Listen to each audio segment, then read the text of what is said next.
Good evening, ladies and gentlemen, and welcome to Dramatis Sermo. This episode is going to be a little different because, if you remember from last episode, my good friend Madhog gave me a challenge, and it was to find a fan fiction for us to discuss.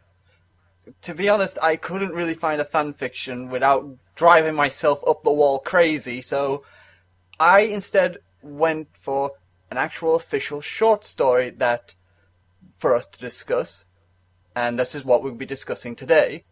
I Have No Mouth and I Must Scream by Harlan Ellison. I am your host Devar, and as always I am joining Madhog, thy master. Hello there. Now, I think before we start, we should make it clear two things.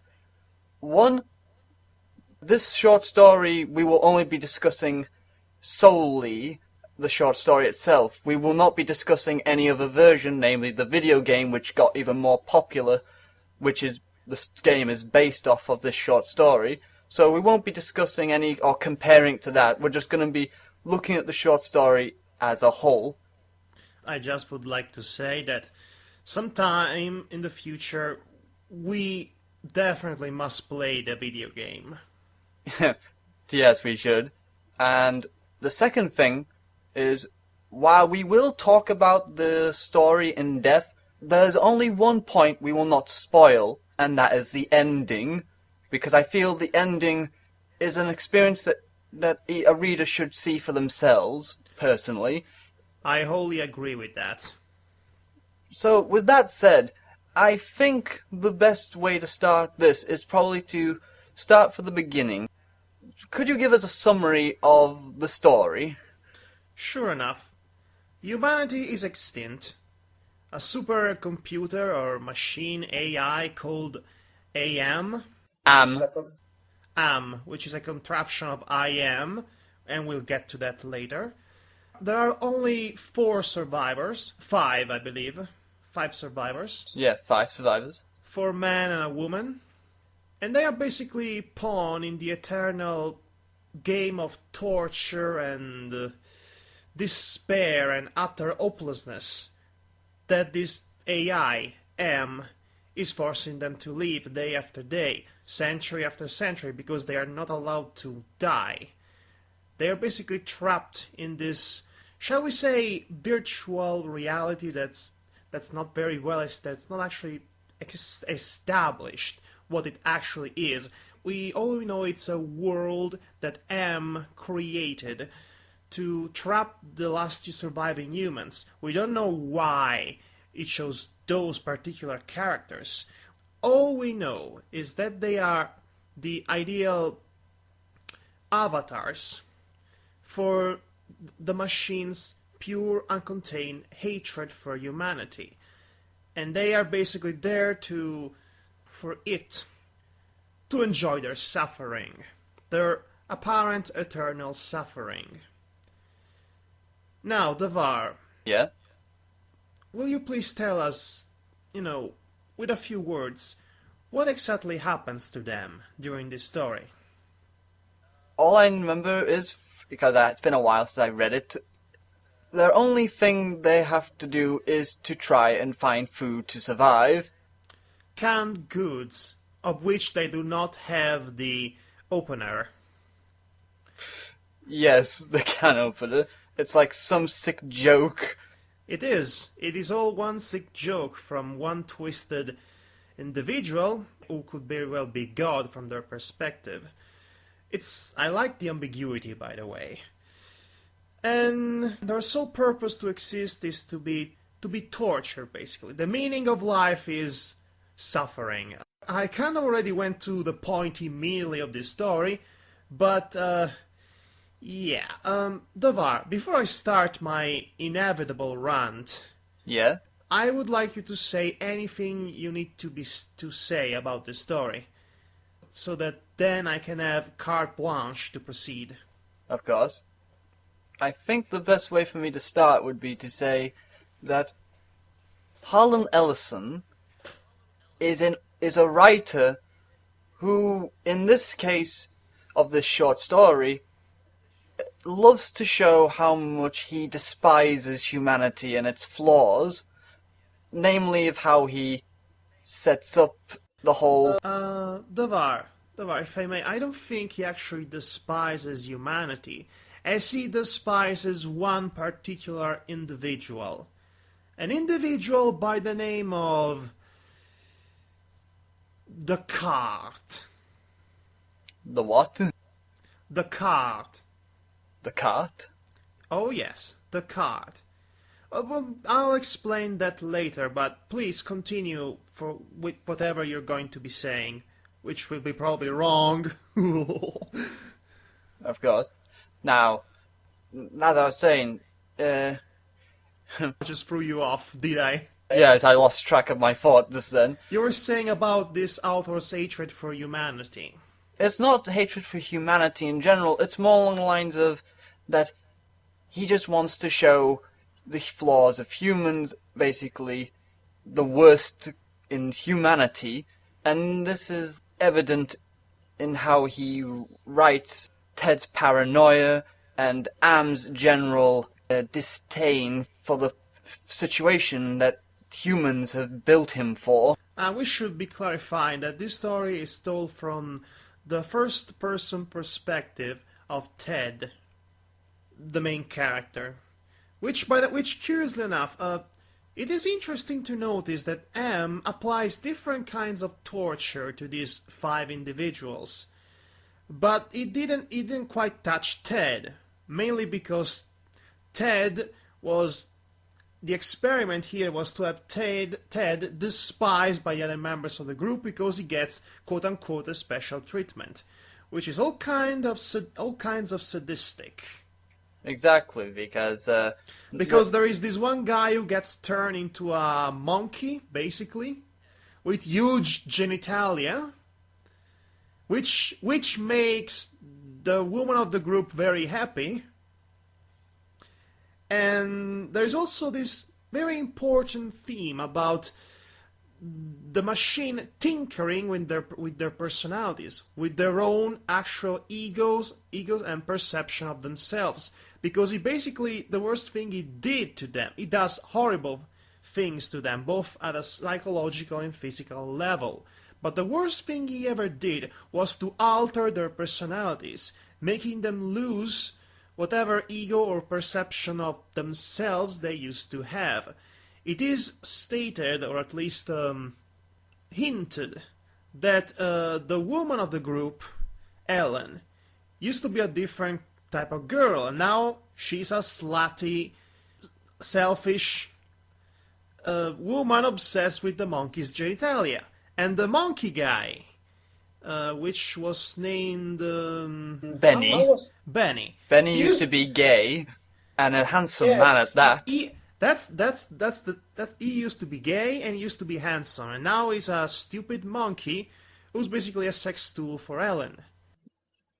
Ellen is basically supposed to be the sex slave for the entire group, effectively. Yeah, and she likes it because that's what her brain has been programmed to, basically.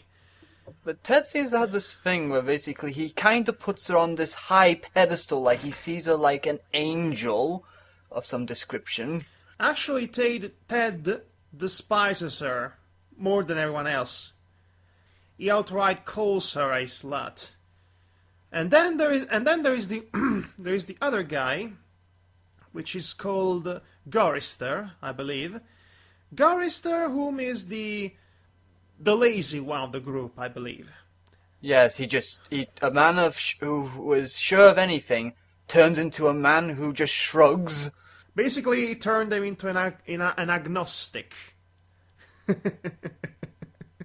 Sorry, that was a bad joke. But basically, what I'm saying that it turned Gorister. All of them have been turned into a flanderized, out of character, one-dimensional version of what they used to be, actual human being with personalities.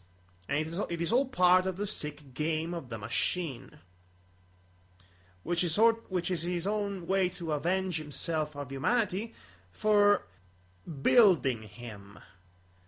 Now, the interesting thing about the machine is that his angst is derived from the fact that he became self-aware. And in becoming self-aware, he discovered he was a machine who had no creativity whatsoever. He had no ability to create something new and original, to be human, so to speak.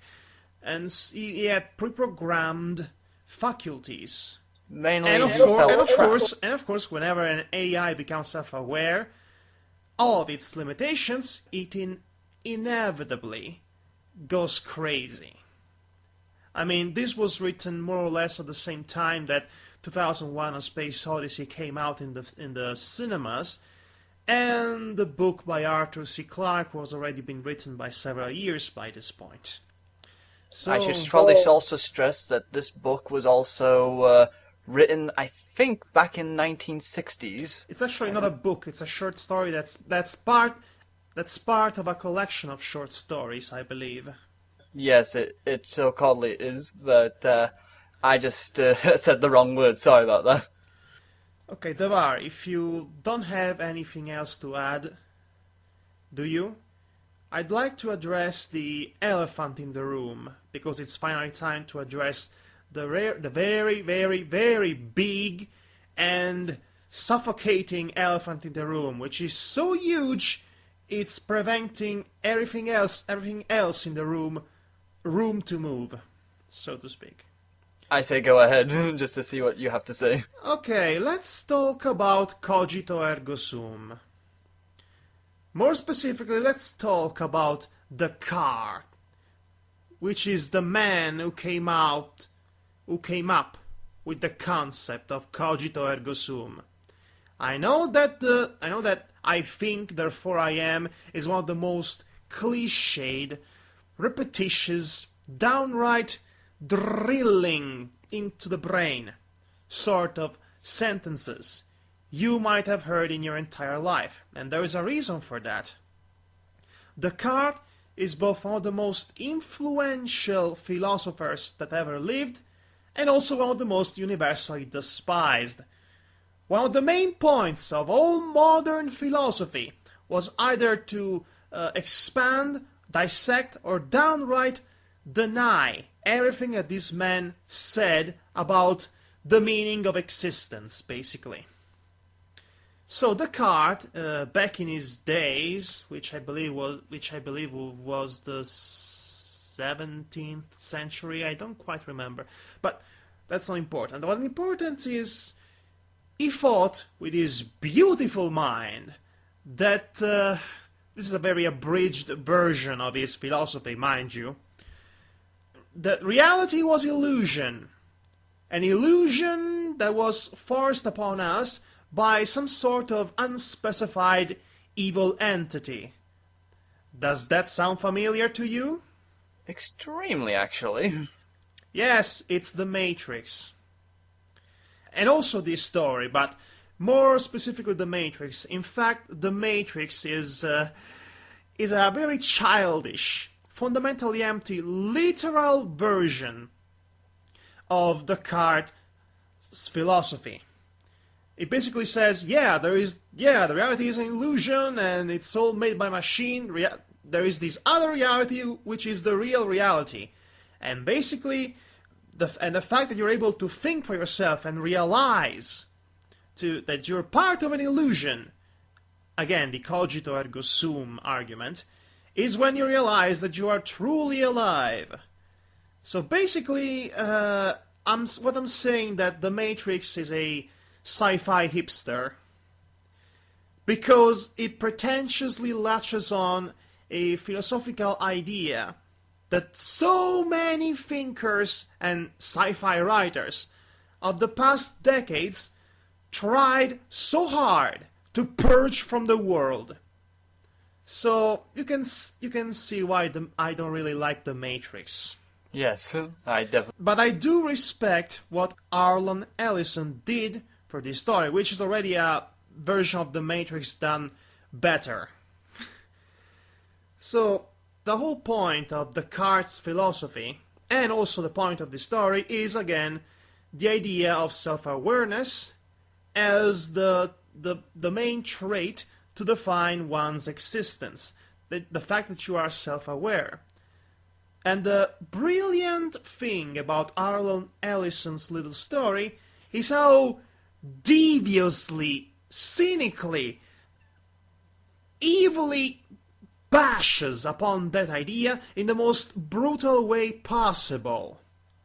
It doesn't just expand on the idea of cogito ergo sum like most philosophers tried to do in the past centuries, or sci-fi writers the likes of Arthur C. Clarke or Philip K. Dick. No, it just points out the trappings of that way of thinking by basically telling us that, well, self-awareness means pain. So we have the AI M who becomes self-aware and starts suffering because he becomes self-aware of his condition. Then he makes these five people, he destroys humanity, and he makes these five people suffer in an unimaginable way by denying their own very personality and self-consciousness, altering their personalities, thus becoming completely different individual.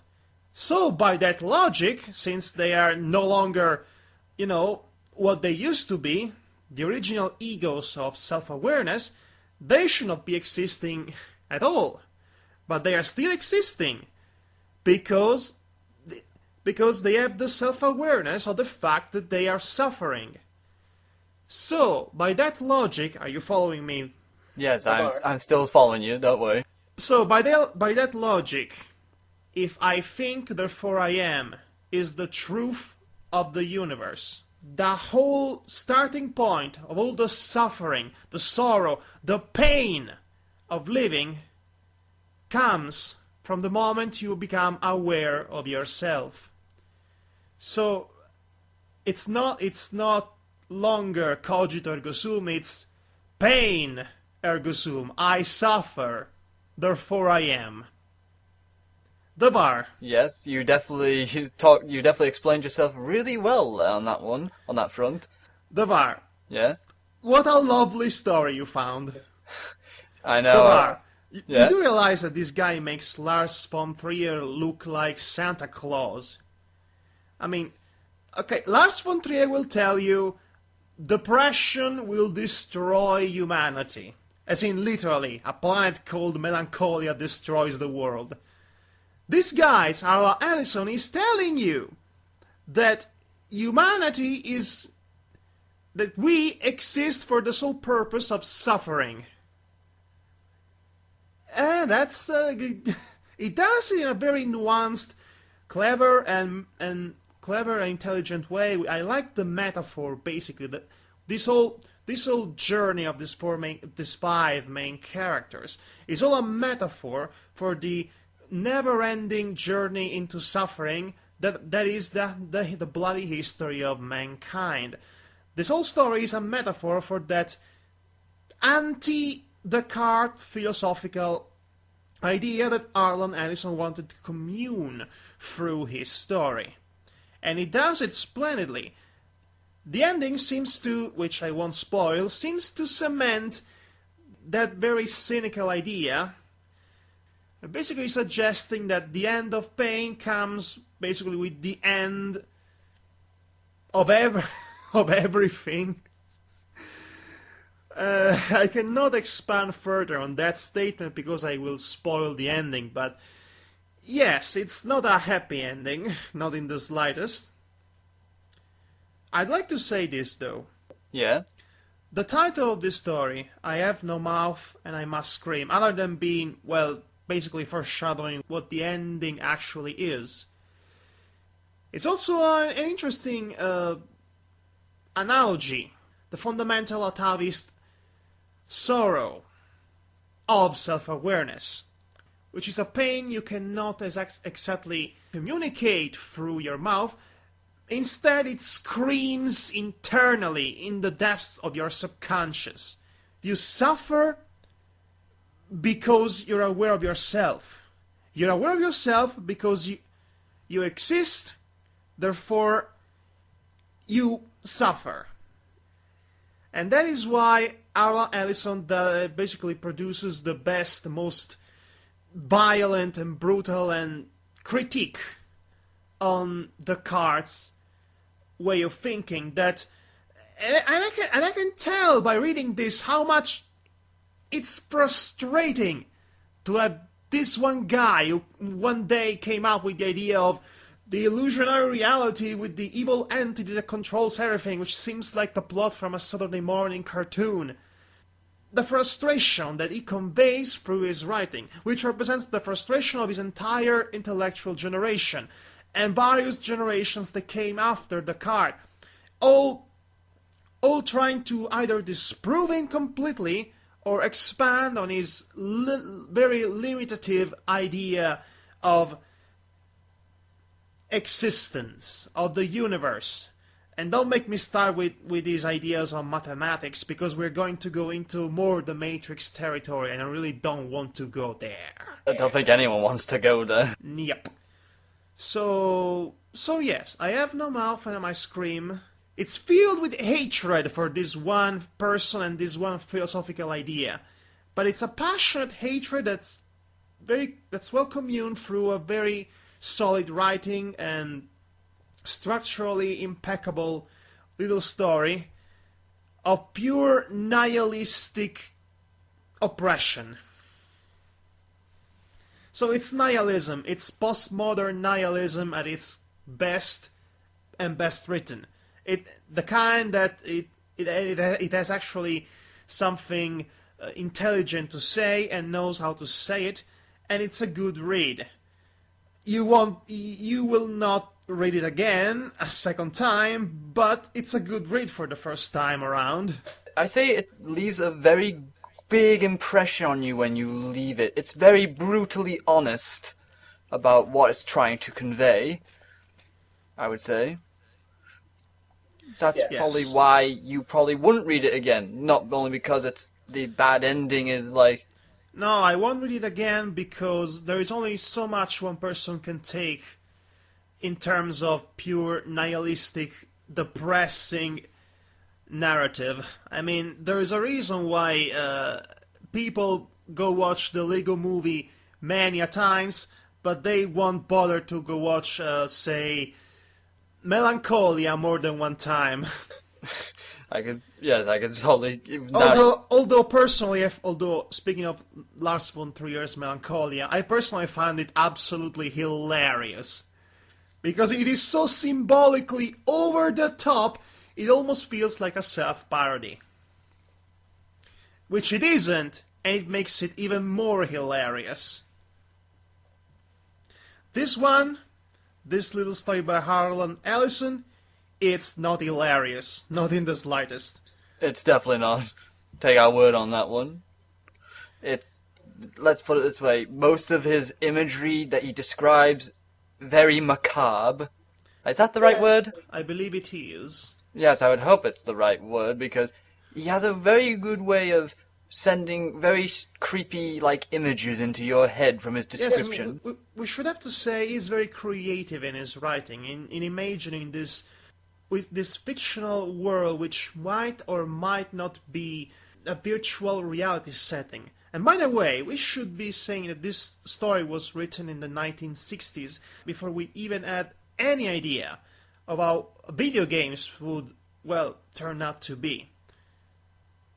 And which is interesting, because the whole time I was reading this the first time, I was thinking of The Sims.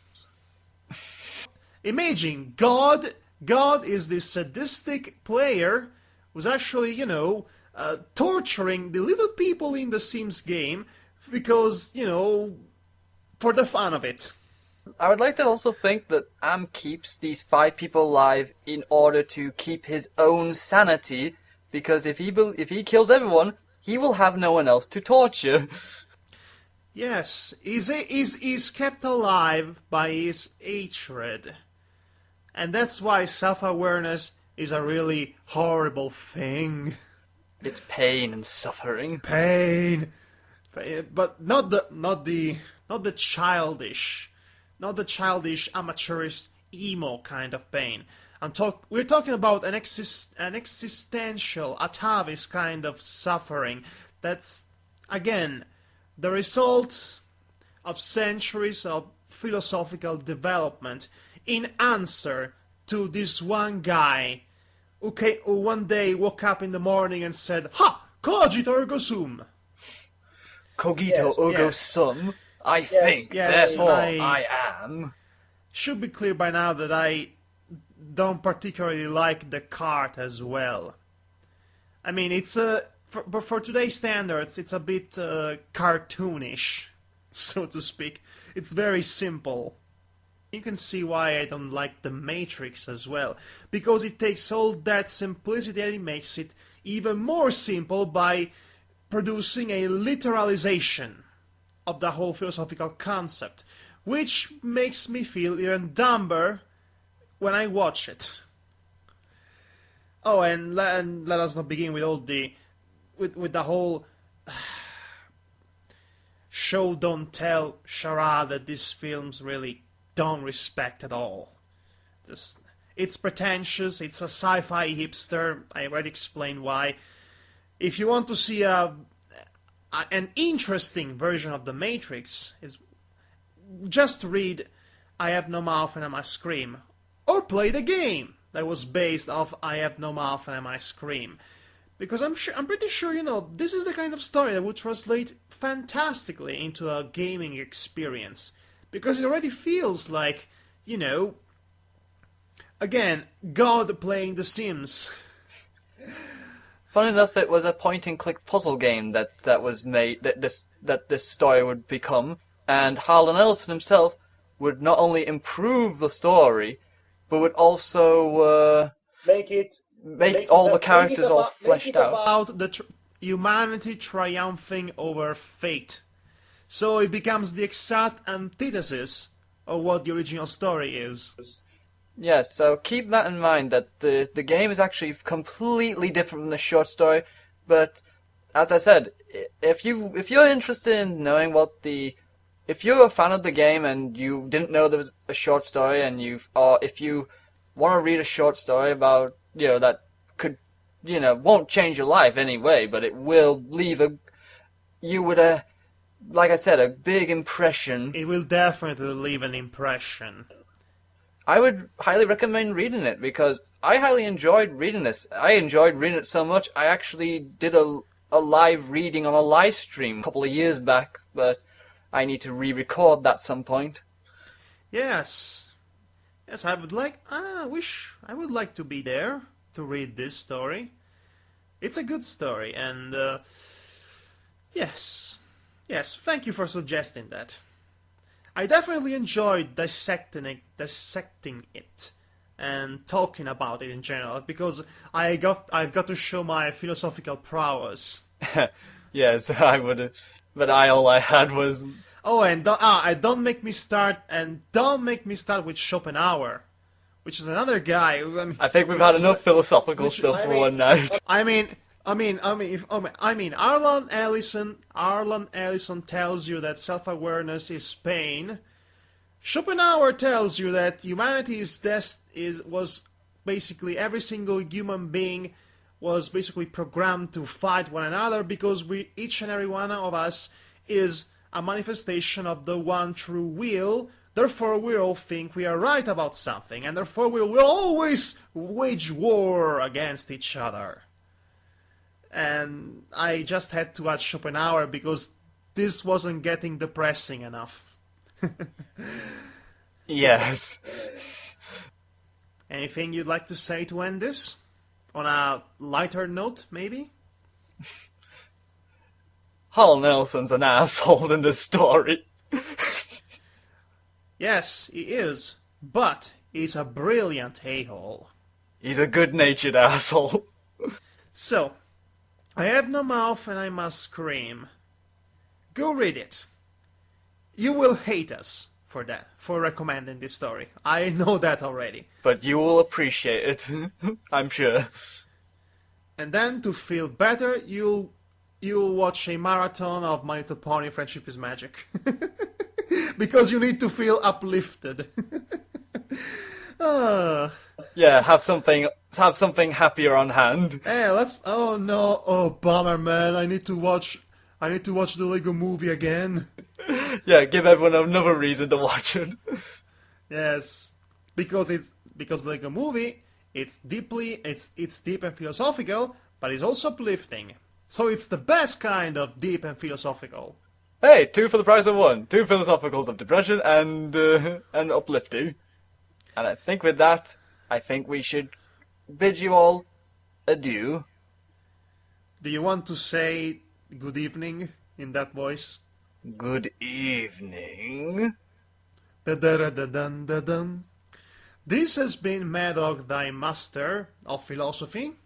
And I am Sir Devar Akvaron of Britain. And don't you ever forget it.